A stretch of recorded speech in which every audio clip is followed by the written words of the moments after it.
안녕하세요. 배우경입니다. 지난 시간에 이어서 두 번째 저희가 효에 대해서 한번 생각해 보는 시간을 갖고자 합니다. 지난 첫 강의에서 왜 이와 같이 우리는 효라고 하는 단어를 늘 들으면서도 효는 늘 부담스럽고 조금은 내가 해야 된다고 하는 어떤 강박관념에서 있었던가, 이것들은 어쩌면 우리 그동안에 효라고 하는 것에 대해서 너무 무겁게 우리에게 어른들이 강요하지 않았는가 하는 생각을 해봤습니다. 그래서 효를 이야기하면 가장 먼저 떠오르는 게 단지와 할구를 얘기했단 말이에요. 단지 할구라고 하는 것은 누구나 할 수 있는 일이 사실은 아닙니다. 그리고 또 어찌 본다고 한다면 우리 현대를 사는 우리들한테 단지나 할구는 과연 그게 효라고 이야기할 수 있을까? 이렇게 수긍이 가지 않는 부분이라는 거죠. 그래서 효는 지난 시간에 마음을 내는 것이다. 또 효는 가장 자연스러워야 된다. 억지로 하는 게 아니고 내 마음에서 정말 지극한 행복으로 할 수 있는 것이 되어야 한다. 그렇게 되려면 그거는 일방적인 것이 되어서는 안 되고, 어려서부터 우리가 자연스럽게 부모님과 늘 부모님과 만나는 그 만남 사이에서 저절로 싹 터져야 되는 게 효가 아닐까. 그래서 지난 시간의 결론을, 효는 마음을 내는 것이다. 물질을 뭐를 선물하고 물질을 주는 게 아니라 서로 소통하고 배려하고 이러한 마음을 내는 것이 바로 효가 아닌가 하는 생각을 해봤었습니다. 오늘은 효라고 하는 것을 이제 효경에 보면은 개종명이라고 하는 주제로 이야기를 하고 있습니다. 그 개종명이라고 하는 것은 이와 같이 개라고 하는 것은 열다, 종이라고 하는 것은 그 근본, 우리가 마루종 이렇게 이야기합니다. 그럼 효가 가지고 있는 그 근본은 무엇인가? 그거를 펼쳐 놓는다는 얘기입니다. 명이라고 하는 것은 밝히다. 의라고 하는 것은 도리, 의미, 이런 것을 우리가 볼 수 있다고 한단 말이에요. 그러면은 효의 개종명이라고 하는 것은 뭘까? 저와 같이 거창한 개종명이라고 하는 이름으로서 효가 저희 효경에서 드러내고자 하는 것은 무엇일까 하는 겁니다. 바로 효라고 하는 것은 저와 같이 무릇 효라고 하는 것은 사칭하는 것으로부터 시작한다 그랬어요. 어버이를 섬기는 것으로부터 시작한다. 효는 어버이를 섬기는 것으로부터 시작해가지고, 그거는 내가 태어나서 어려서부터 부모님을 섬기는 것으로부터 출발하는데, 거기에서 그치는 것이 아니라 우리가 학령기가 돼서 학교에 들어가게 되면은 부모님을 잘 섬기는 일이 뭐예요? 학교에 가서는 이와 같이 학교 생활 잘 하고 또 열심히 공부하고 내가 학생으로서의 도리를 다하는 것이 되겠죠. 이렇게 하고 내가 학교를 졸업하고 어른이 되어서 이 사회에 나가면 사회인으로서 직장에 내가 해야 될 도리를 다하는 겁니다. 근데 우리는 지금 현재 우리가 살아가고 있는 사회는 저렇게 말처럼 사실은 쉽지가 않습니다. 학교에 다니다가 보면 우리는 너무 오랫동안 결과를 중시하는 이러한 교육이 만연하게 됐어요. 그러다 보니까 학교에서도 1등만이 공부를 잘하는 학생이에요. 그럼 1등만 공부 잘하는 학생이면 나머지 학생은 다 공부를 못하는 학생으로 치부되어져 버린다는 거죠. 그건 아니죠. 우리는 다 태어날 때 누구나 다 소중한 존재로 이 세상에 태어났습니다. 어떤 사람은 공부를 잘하고, 어떤 사람은 노래를 잘하고, 또 어떤 사람은 무용을 잘해요. 타고난. 그래서 저 같은 경우는 학교 다닐 때 공부는 꽤 잘했었는데 그 노래는 정말로 못했어요. 그래서 이와 같이 우리는 누구나가 다 어느 부분은 잘하고 어느 부분은 못합니다. 근데 우리는 1등만을 중시하는 사회 속에서 너무 오랫동안 교육받고 했다는 거죠.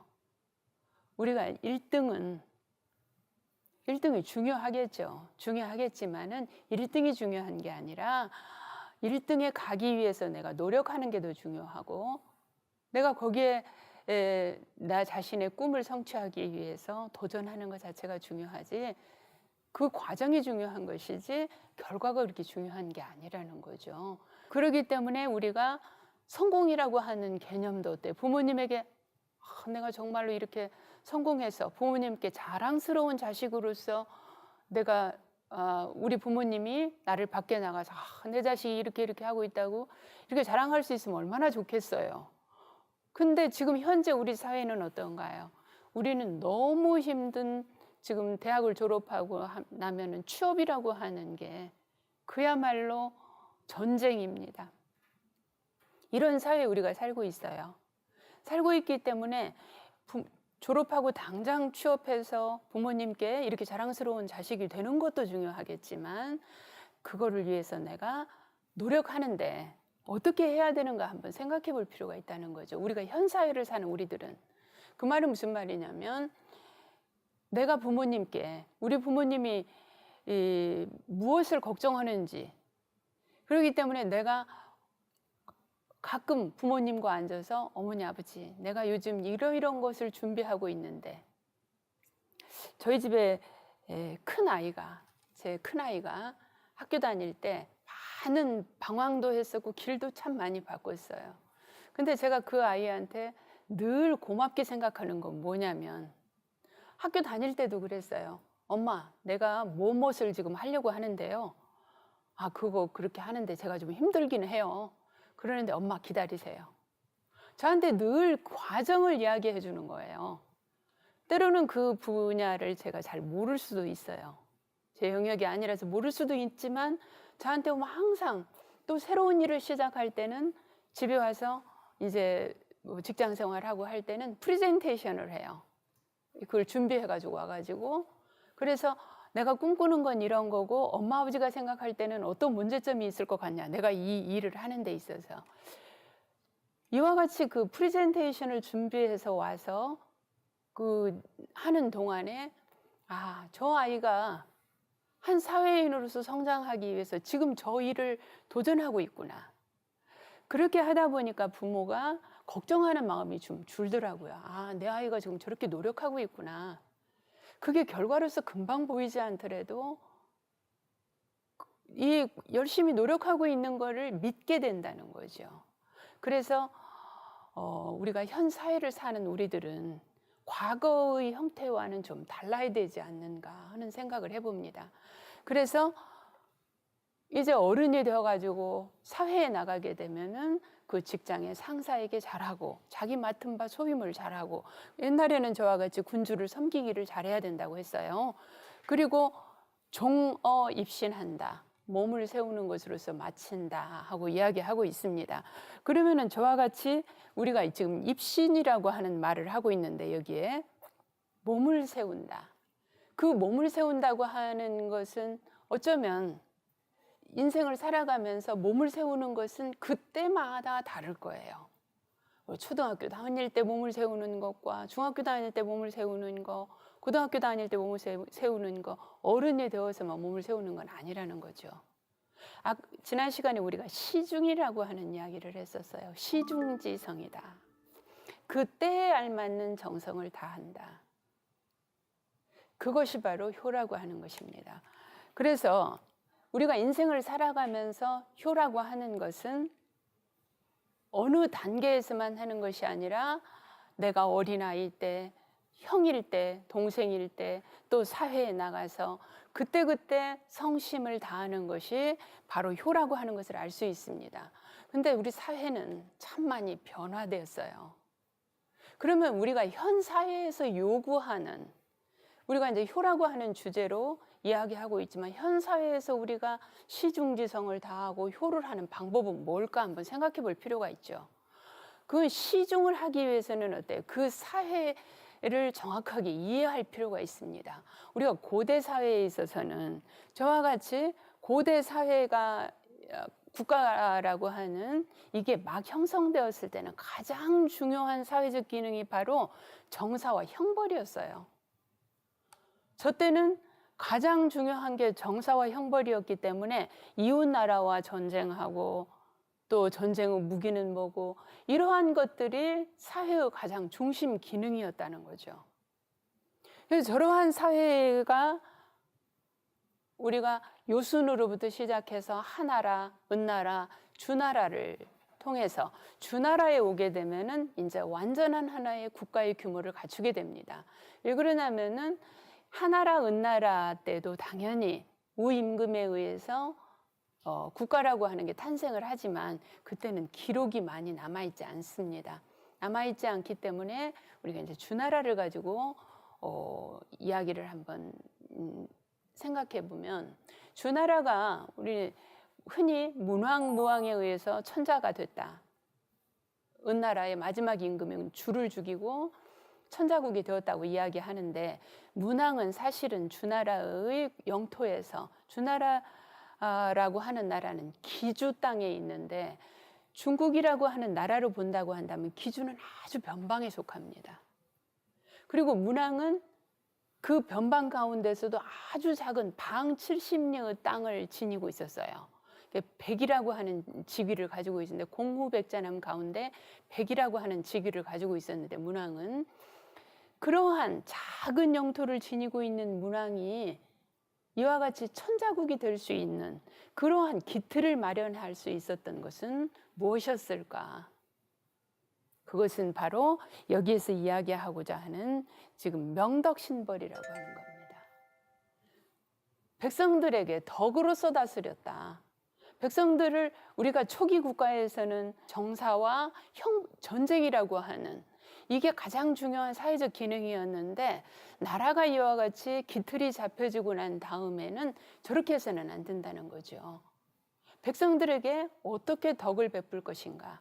백성들이 어떻게 부모님을 잘 모시고 편안한 생활을 영위하며 먹는 것을 걱정하지 아니하며 이와 같이 백성들을 덕으로서 다스리는 것을 가장 중요시 여겼다는 거예요. 그러면 덕으로서 다스리고 저기에 보면은 지금 벌이라고 하는 이 형벌별자인데 형벌 앞에 삼가할 신자를 쓰고 있습니다. 우리는 일상을 살다가 보면 다 그 본의 아니게 형벌을 저지르기도 하고 때로는 가난해서 형벌을 저지르기도 하고 물론은 뭐 의도적으로 나쁜 생각을 하고 벌을 저지르기도 합니다. 형벌을 나쁜 짓을 하기도 합니다만은 저 벌을 쓰는데 형벌을 쓰는데 가장 삼가해서 썼다고 하는 이야기를 하고 있어요. 그러면은 우리가 저 말은 무슨 말이냐면은 이게 정말로 고의적으로 나쁜 짓을 했는지 아니면 모르고 의도하지 않았는데 가난 때문에 이와 같이 잘못을 저질렀는지 이와 같이 그런 것을 충분히 살펴서 가장 백성들에게 적은 벌을 주고자 했다는 것을 알 수 있습니다. 그러면은 이것은 바로 군주를 위한 정치가 아니고 백성을 위한 정치임을 알 수 있죠. 명덕신벌이라고 하는 것은요. 초기 국가에서 그 다음에 보면은 주나라의 문왕 다음에 문왕의 아들이 무왕입니다. 근데 저 무자는 우리가 보통 호반무 이렇게 이야기합니다만은 저 글자를 자해 분석해서 우리가 본의를 따져보면은 전쟁 무기를 질서정연하게 딱 정리를 해놓고 더 이상 전쟁을 하지 않겠다고 하는 그러한 의미를 지니고 있어요. 창들을 이제 그칠 짓자란 말이에요. 더 이상 쓰지 않겠다. 이 말은 무슨 말이냐면은 문왕이 세상을 떠나고 무왕이 아버지의 뜻을 계승해서 아버지의 뜻을 받들어서 은나라의 마지막 군주인 주를 치러 갑니다. 저 조그마한 나라에서. 근데 주를 치고 전쟁을 하는데 워낙이 이 은나라의 백성들이 그 주 임금의 포악한 정치에 아주 그냥 어느 때나 저 해가 망할까 이럴 정도로 힘들어 있었기 때문에 무왕이 이 주를 치러 왔을 때는 백성들 모두가 다 환영을 했어요. 환영을 해서 성문을 다 열어줬단 말이에요. 성문을 열어주고 이 무왕은, 주나라의 무왕은 아주 군사가 적었지만 은나라는 천자국이었기 때문에 그 많은 군사들이 저 적은 군사를 대항해서 전쟁을 하면서 전쟁할 의지가 없는 거예요. 의지가 없기 때문에 앞서서 달리던 그 군인들이 뒤서가지고 돌아서서 자기 군인들과 싸웠다, 이런 기록이 있습니다.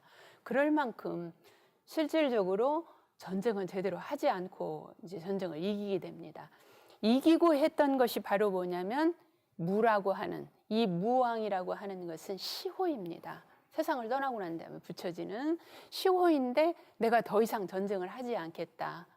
그래서 전쟁에 참여했던 그런 모든 군사들을 돌려보내고 이제 집에 들어가서 부모님께 효도하고 또 가족들과 편안한 삶을 유지하도록 이와 같이 돌려보내고 전쟁에 참여했던 말들과 소들을 다 놓아줍니다. 그래서 우리는 무왕이라고 이야기해요. 더 이상 전쟁을 하지 않겠다, 이렇게 이야기하는 겁니다. 그러면 더 이상 전쟁을 하지 않겠다고 하는 것은 바로 뭐예요? 백성들의 편에 서서 정사를 했다는 얘기입니다. 그러면 이와 같이 무를 공포하고 그 다음에 했던 것이 바로 뭐냐면은 백성들을 어떻게 하면 잘 먹고 잘 살게 할까였어요. 우리가 이제 구공이라고 하는 이야기를 합니다마는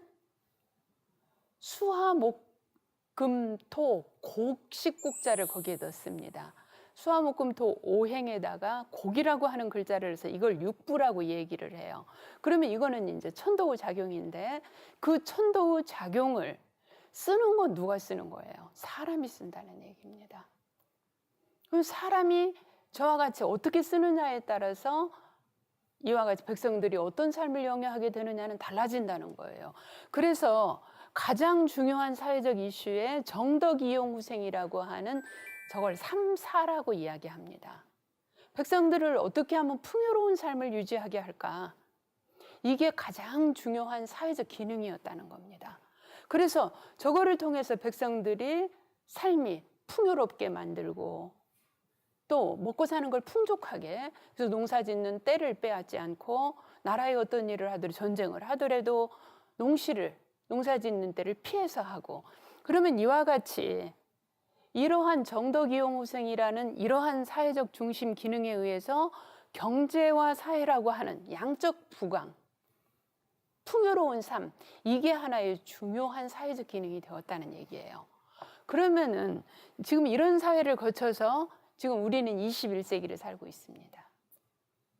고대 사회를 거치고 이러한 사회적 기능이 정덕이용후생이라고 하는 양적 발달, 과학의 발달뿐만이 아니라 모든 양적 발달을 사회적 중심축에 두었던 시대를 우리가 거쳐서 지금 현재 우리는 선진사회 21세기를 살고 있습니다. 21세기를 살고 있으면서 우리는 물론 지금도 아프리카나 이런 곳에 가면은 정말 어려운 그런 삶을 살고 있습니다만은, 그러나 현재 우리들은 어떤가요? 너무너무 너무 풍요로워가지고 그런 그 고마움을 잊어버리고 있는 이런 사회를 우리는 살고 있습니다. 21세기를 살고 있는 우리들은 무엇이 바로 가장 중요한 이슈가 되어져야 되고 있으며 되어야 하는가 하는 문제입니다. 우리는 이미 양적 증가 또 풍요로움, 이런 것들은 이미 우리들의 관심 속에 없습니다. 무엇이냐? 세계적으로 가장 지금 사회적으로 이슈가 되는 것은 바로 뭐냐면 삶의 질적 향상이에요. 질적 향상. 그럼 어떻게 삶의 질을 높일 것인가?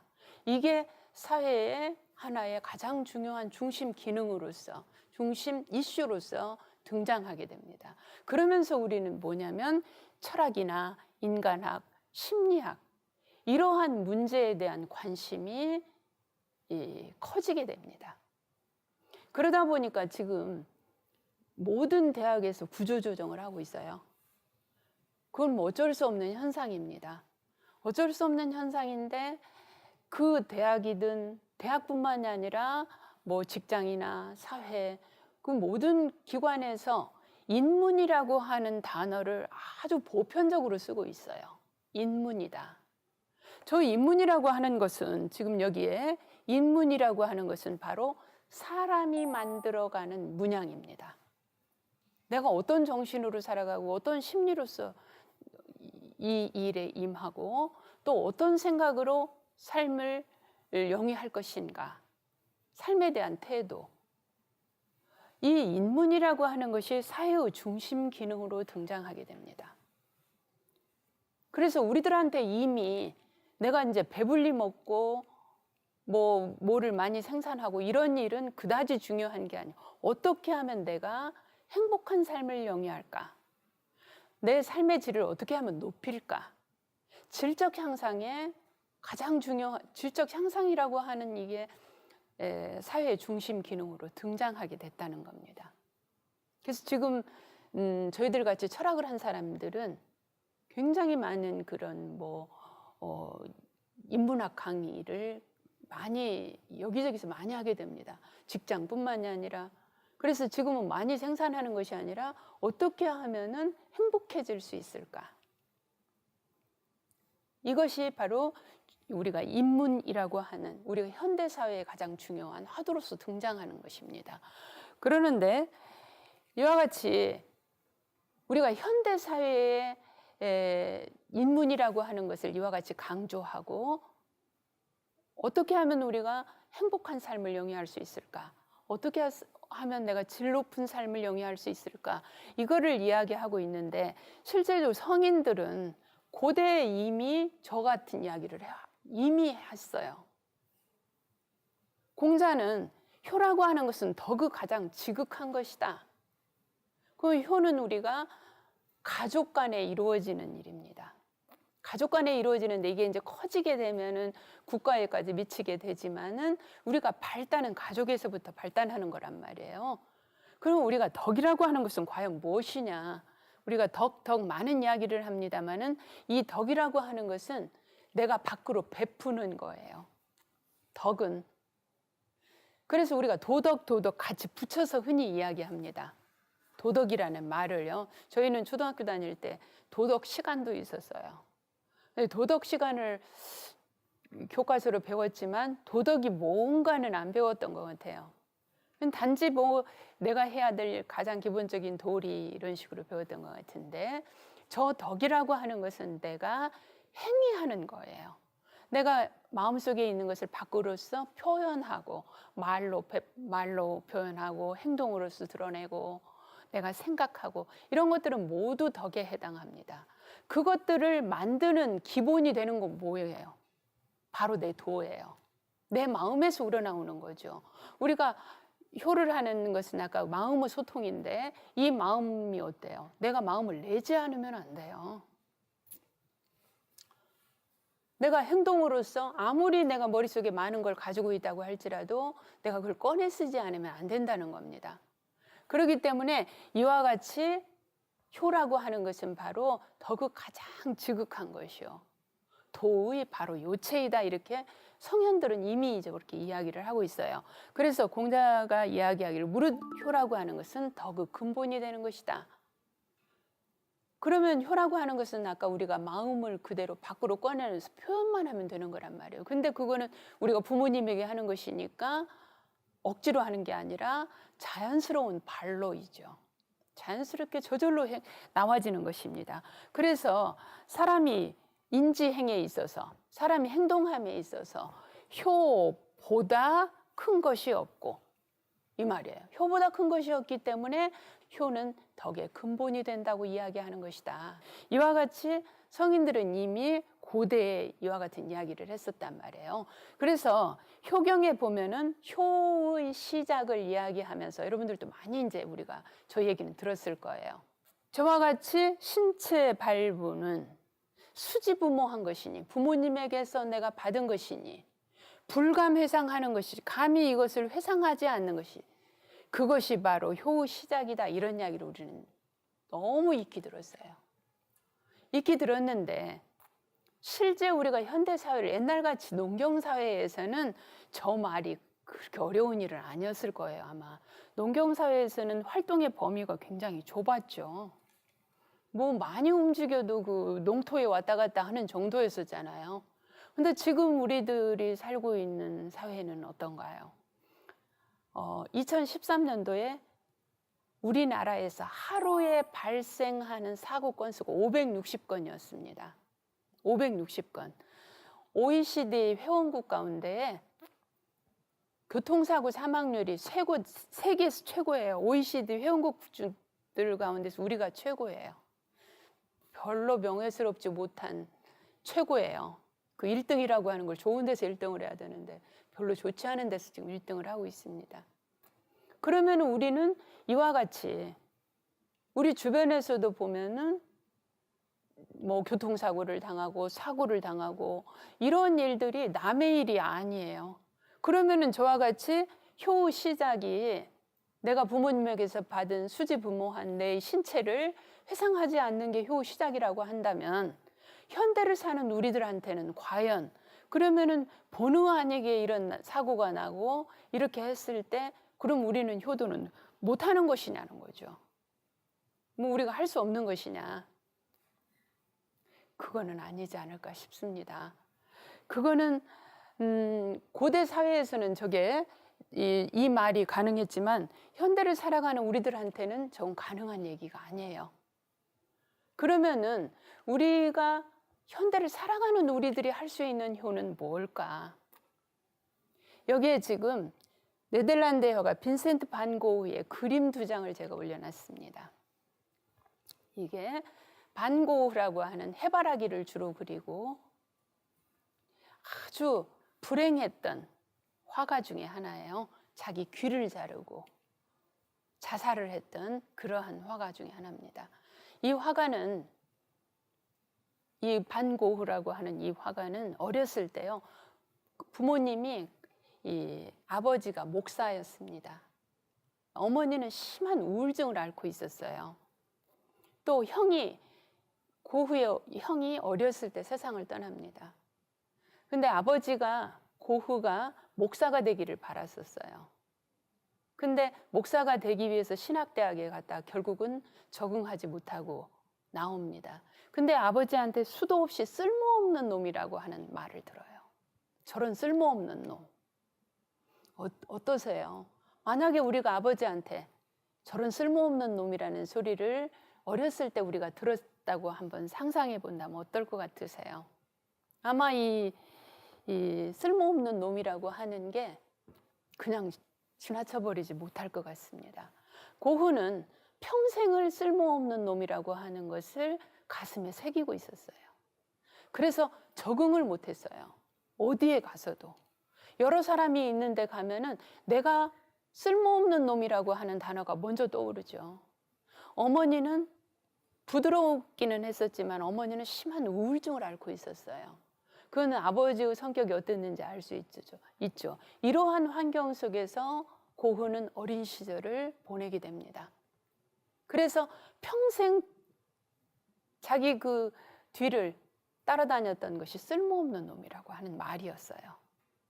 오직 스스로 16살에 이제 화가가 되기 위해서 나와서 그림을 그렸습니다만은 지금 여기에 그림을 보면은 삽을 메고 일터로 가는 사람, 이 그림을 한번 보면 어떤가요? 굉장히 어둡고 우울하고 뭔가 정말로 고뇌에 차 있다고 하는 걸 알 수 있습니다. 이 고흐는 주로 그림을 그려도 저렇게 아주 힘들게 노동하는 사람의 그림을 주로 그렸습니다. 왜 그러냐면 그걸 통해서 자기 위안을 받았던 거예요. 그 다음에 여기 보면은 구두 한 켤레라고 하는 이 구두의 그림을 볼 수 있습니다. 얼마나 많은 일을 한 것을 알 수 있을 정도의 구두죠. 참으로 많이 낡어 있는 구두입니다. 이런 그림을 통해서만이 고흐는 자기를 달랠 수 있었어요. 나중에 그림을 잘 그리게 되었을 때도 어떤 단체에서도 적응하지 못하고 결국은 시골에 가서 농촌의 그림을 주로 그리고 이렇게 했던 화가입니다. 근데 저 화가가 저 화가가 저와 같은 삶을 살아갈 수 있도록 살아갈 수밖에 없었던 까닭은 어쩌면 물론 뭐 여러 가지 요인이 있겠지만 그것은 어때요? 가장 크게 영향을 미쳤던 건 부모님이 아닐까 하는 생각을 합니다. 그 고흐가 그야말로 거리의 여인, 그런 여인과 사랑을 하게 됩니다. 사랑을 하게 됐던 그것도 쓸모없는 인간이라고 하는 게 늘 꼬리표처럼 따라다녔기 때문에 자기가 어디엔가 쓸모 있게 된 것은 바로 그러한 거리의 여인한테, 오히려 자기가 그 사람에게는 쓸모 있는 사람이 되었던 거예요. 저와 같이 우리의 삶이라고 하는 것은 그냥 만들어지지 않는다고 하는 겁니다. 그래서 우리가 지난 시간에 나라고 하는 존재는 아버지와 어머니와 형과 이 가족 간에 이 형성되어진다는 거죠. 그래서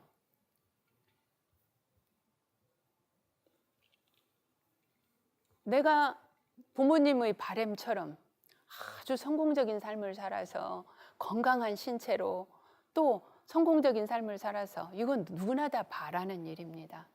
바라는 일이지만은 저 일은 그렇게 간단한 일이 아니라는 거죠. 현대를 사는 우리들한테는. 그래서 때로는 내가 본의 아니게 생각지 못한 사고를 당할 수도 있고 건강이 나빠질 수도 있고, 물론 건강을 위해서 노력해야 되지만 이렇게 되지 않을 수도 있다는 거예요. 우리 현대를 사는 우리들한테는. 그러기 때문에 우리들이 지켜야 될 효는 어떤 것일까 한번 생각해 보자는 겁니다.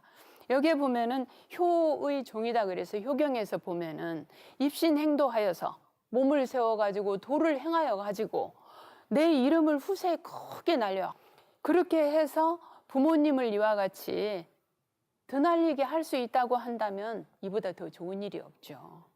그러나 저것은 간단한 일이 아니라는 겁니다. 일본에 아주 유명한 유명 인사가 한 분 계세요. 그분에게 인터뷰를 하면서 성공의 비결이 뭐냐고 물었습니다. 그분이 뭐라고 대답했냐면 나한테는 3은이 있다, 3가지 은혜가 있다 하고 대답했어요. 나는 몹시 어린 시절에 가난했다. 너무 가난했기 때문에 내가 가난을 극복하기 위해서는 남들보다 10배 노력하지 않고는 안 됐다. 그래서 나는 그 어린 시절에 가난 때문에 나는 그렇게 노력하지 않으면 안 되었고 노력할 수밖에 없었다. 2번째 은혜는 나는 못 배웠다. 어린 시절에 너무 가난했기 때문에 배울 수가 없었단 말이에요. 내가 못 배웠기 때문에 내가 만나는 모든 사람은 나의 스승이었다. 그래서 내가 만나는 사람마다 그 사람에게서 내가 무엇을 배울까 하고 스승으로 삼고 배웠다. 3번째, 나 어려서 몸이 병약했다. 병약하다 보니까 어때? 내가 건강을 위해서 절제된 생활을 해야 되고 철저히 운동해야 되고 내 건강을 철저하게 지키려고 노력할 수밖에 없었다. 내가 지금 이 자리에 올 수 있었던 건 이 3가지의 은혜 때문에 내가 이 자리에 왔다 하고 이야기했다는 그 인터뷰 기사를 보면서 제가 참 그렇다. 어떤 사람은 가난 때문에 죄를 지어요. 도둑질을 하고 범죄를 저질러요. 내가 그러면서 그거를 물으면은 난 가난해서 그랬다, 난 못 배워서 그랬다 이야기해요. 근데 어떤 사람은 어때요? 이것을 그야말로 3가지 은혜로 여겼단 말이에요. 나는 가난해서, 나는 못 배워서, 나는 병약해서, 이 3가지 때문에 내가 오늘 이 자리에 서 있을 수 있는, 그래서 나는 이 3가지를 은혜라고 이야기한다 하고 이야기합니다. 누구나 다 이와 같이 입신양명해가지고 부모님의 이름을 널리 이름 날리게 하면 좋죠. 그러나 그것은 아무나 할 수 있는 일이 아니라는 겁니다. 우리나라에 한국 화가 중에 아주 유명한 화가가 있습니다. 박대성이라고 하는 화가가 있는데 이분은 팔이 하나 없어요. 어렸을 때 사고로 팔을 하나 잃었습니다. 이분의 당호가 불편당이에요. 불편당. 그러니까 그런데 이분이 뭐라고 얘기를 하냐면 나는 내가 팔이 하나 없었기 때문에 남들이 하나를 해서 얻을 수 있다고 한다면 나는 10배 더 노력하지 않으면 안 되었다. 난 10배 더 노력했다. 남들이 팔 2개 가지고도 하기 어려운 것을 내가 팔 하나로 해야 되니까 나는 10배 더 노력했다. 그래서 그와 같이 그야말로 세계적으로 유명한 화가로서 자리 잡게 된 겁니다. 이와 같이 우리는 삶 속에서 생각지 못하는 이러한 난관에 부딪힐 수 있다는 거죠. 그러한 난관을 내가 어떻게 극복하고 어떻게 받아들이고, 이것은 바로 나 혼자의 문제가 아니라는 겁니다. 우리는 가족에서, 내 가정에서 이와 같이 효라고 하는 게 굳건하게 자리 잡고 있다고 한다면 이건 별로 문제되어지지 않는다는 거죠. 만약에 내가 불의의 사고를 당해서 내가 삶을 포기해야 되겠다. 나는 이미 부모님께 효도할 수 없어. 부모님께 나는 오직 문제나 주는 사람이야. 이렇게 생각한다고 한다면 부모님에게 더 큰 상처를 주는 일이죠. 또 나는 공부를 해서 나는 1등을 잘 못해. 난 공부를 아무리 해도 잘 안 돼. 그러면 나는 이미 부모님께 불효하는 자식이 되나요? 아니죠. 내가 정말로 잘할 수 있는 어떤 영역을 찾아서 건강하게 발전해 간다고 한다면 그거야말로 정말 큰 효도가 아닐까 싶습니다. 그렇게 할 수 있는 힘은 본인만의 일이 아니라는 거죠. 우리 가족 모두의 일이라는 겁니다. 그래서 가정이라고 하는 것이 이와 같이 사랑의 산실이 돼야 되고, 그야말로 우리의 가장 기본적인 힘을 기를 수 있는 보고가 되어져야 된다는 얘기예요. 이 가정은 어떤가요? 누구 하나의 노력으로 이루어지는 건 아닙니다. 나 혼자만의 노력으로 우리 아름다운 가정이 만들어지는 이거 아니에요. 또 부모님께 우리가 효도해야 된다고 그래서 집에만 내가 부모님 곁에서만 있어 보세요. 부모님 그거 골칫거리예요. 요즘 뭐 캥거루 뭐 어쩌고 하죠. 취직도 안 하고 부모님께 효도한다고 부모님 곁에만 있어 보세요. 그 큰일 나요. 어쩔 수 없이 내가 때로는 외국에 나가서 더 큰 뜻을 펴기 위해서 외국에 나갈 수도 있고, 그래서 상황은 어떤 상황이 생기더라도 내가 가정이라고 하는 따뜻한 울타리 안에서 성장한다면은 그 문제되지 않는다고 하는 겁니다. 여기 지금 굉장히 아름다운 미녀가 있습니다. 아주 굉장히 아름다운 이 에이미 뮬린스라고 하는 사람이에요. 지금 현재 현대 인물이에요. 이 에이미 뮬린스는 지금 보면은 어떤가요? 다리가 양쪽 다 없습니다. 1살 때 양다리를 절단했어요. 저 에이미 뮬린스는. 그 부모님이 얼마나 마음이 아팠을까요? 딸이 1살 때 2다리를 절단해야 됐는데, 그러다 보니까 성장하면서 수도 없이 여러 차례 의족을 새로 성장할 때마다 의족을 갈아 껴야 되잖아요. 의족을 이제 그 크기에 맞게 갈아서 바꿔야 됐겠죠.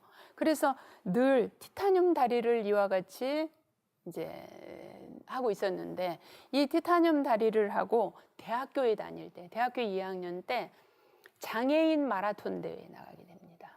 저 에이미 뮬린스가 장애인 마라톤 대회에서 수상을 했어요. 그러다 보니까 이 잡지사에서 와서 인터뷰를 하게 된 거예요. 인터뷰를 하는데 그 인터뷰 기사를 보고 우리가 TED, 테드라고 이야기합니다.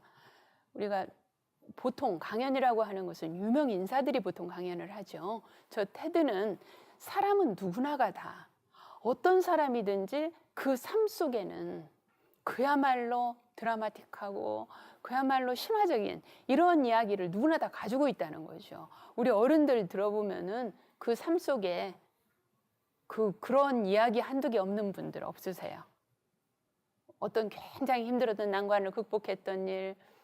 그래서 그런 일반 누구나가 다 15분 동안을 나와서 강연하는 프로입니다. 거기에 이 에이미 뮬린스가 초청이 됩니다. 테드에.